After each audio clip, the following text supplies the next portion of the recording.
ربی اشرح لی صدری ویسر لی امری واحلل عقدۃ من لسانی یفقہوا قولی ربی یسر ولا تعسر وتمم بالخیر وبک نستعین آمین یا الہی آمین۔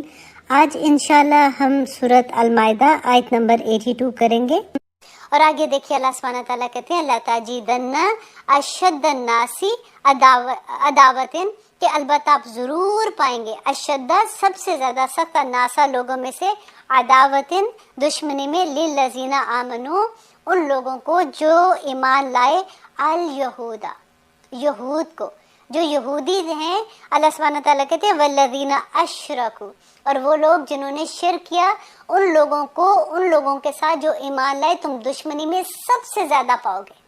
اور کون لوگ ہیں؟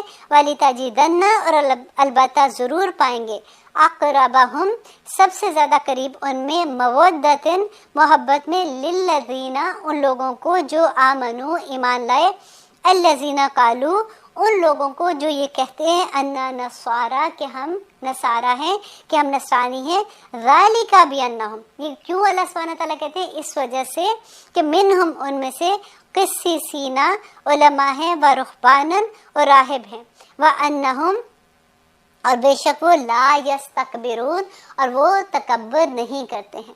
اب اللہ سبحانہ تعالیٰ نے یہاں پہ دیکھیں شروع میں ہم پڑھ رہے تھے نا کہ اکٹھی بات آ رہی تھی کہ اہل کتاب نے یہ کیا، تم یہ نہ کرنا۔ اب یہاں پہ اللہ سبحانہ تعالیٰ نے بالکل کہتے ہیں نا کہ کھلی طور پہ دو فرق چیزیں کر دی کہ دیکھو جو یہود ہیں وہ تو کسی صورت اور جو مشرکین ہیں جیسے ہندو ہیں یا جو بھی اس طرح کے لوگ ہوتے ہیں وہ کبھی بھی تمہارے دوست نہیں ہو سکتے، وہ کبھی تمہارے لیے بہتر نہیں سوچ سکتے۔ نصارہ کے بارے میں اللہ سبحانہ تعالیٰ نے یہاں پہ کہا کیونکہ اس زمانے میں نبی صلی اللہ علیہ وسلم نے جو ہجرت حبشہ کا حکم دیا تھا، تو اس کے بارے میں انشاءاللہ میں اگلے پروگرام میں آپ کو پوری ڈیٹیل بتاؤں گی کہ ہجرت حبشہ کیسے ہوئی تھی اور نبی صلی اللہ علیہ وسلم نے کیوں حکم دیا تھا، اور اس کی پوری ڈیٹیل انشاءاللہ ہم اگلے پروگرام میں دیکھیں گے کہ کس طرح سے نصارہ جو کرسچنز تھے وہ مسلمانوں کے ساتھ نرم رویہ رکھتے تھے، اور اس وقت جبکہ مشرکین مکہ نے ظلم کی انتہا کر دی تھی، کوئی مسلمان ہوتا تھا۔ ہم کہتے ہیں نا کہ آج کے زمانے میں بڑا فتنہ ہے، آج کے زمانے میں بڑا مشکل ہے اسلام پہ عمل کرنا۔ آپ کبھی وہ سیرہ پڑھ کے دیکھیے کہ اس زمانے میں جب نبی صلی اللہ علیہ وسلم نے ہجرت حبشہ کا حکم دیا تھا، یہ 5 نبی کا ذکر ہو رہا ہے اس میں کہ 5 سال ہو چکے تھے، کیونکہ 40 سال کے تھے جب نبی صلی اللہ علیہ وسلم، جب ہم پڑھتے ہیں کہ نبی صلی اللہ علیہ وسلم پہ پہلی وحی آئی تھی، 5 سال تک بھی یہ حال تھا کہ مسلمانوں پہ ظلم کی انتہا کر دیتے تھے کہ نبی صلی اللہ علیہ وسلم کو یہ کہنا پڑا کہ ہجرت حبشہ کی طرف ہجرت کر دو۔ اور یہ حبشہ جو ہے یہ آج کل ایتھوپیا جس کا دیکھیں آج اس کا کیا حال ہے۔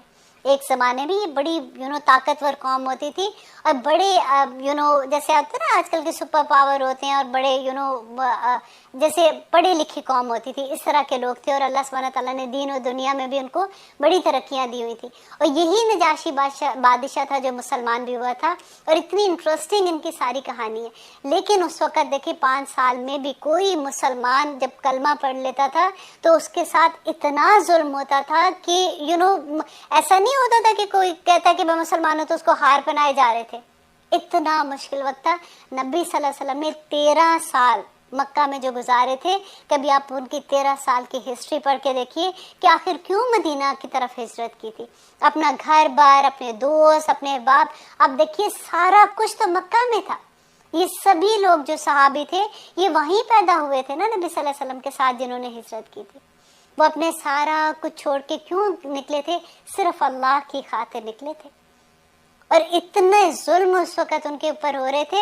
اور جب وہ مدینہ میں جا رہے تھے تو نبی صلی اللہ علیہ وسلم نے مڑ کے مکہ کی طرف دیکھا تو انہوں نے کہا کہ مکہ میں تجھے کبھی نہ چھوڑتا، لیکن مجھے تمہیں چھوڑنا پڑے کیونکہ یہاں کے رہنے والے مجھے یہاں پہ رہنے نہیں دے رہے۔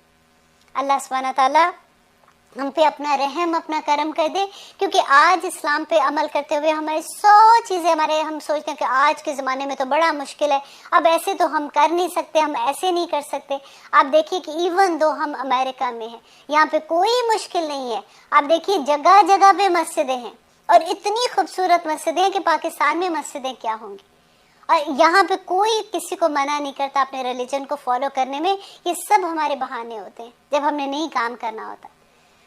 اللہ سبحانہ تعالیٰ ہمیں توفیق عطا کرے کہ ہم اپنے مذہب پہ، اللہ سبحانہ تعالیٰ کی رضا پہ اس طرح سے چلیں جس طرح سے اللہ سبحانہ تعالیٰ نے ہمیں حکم دیا ہے۔ اب اجازت دیجیے، انشاءاللہ اگلے پروگرام میں ہم دیکھیں گے کہ اللہ سبحانہ تعالیٰ ہمیں کیا بتا رہے ہیں۔ انشاءاللہ 7 پارہ ہم سٹارٹ کریں گے الحمدللہ۔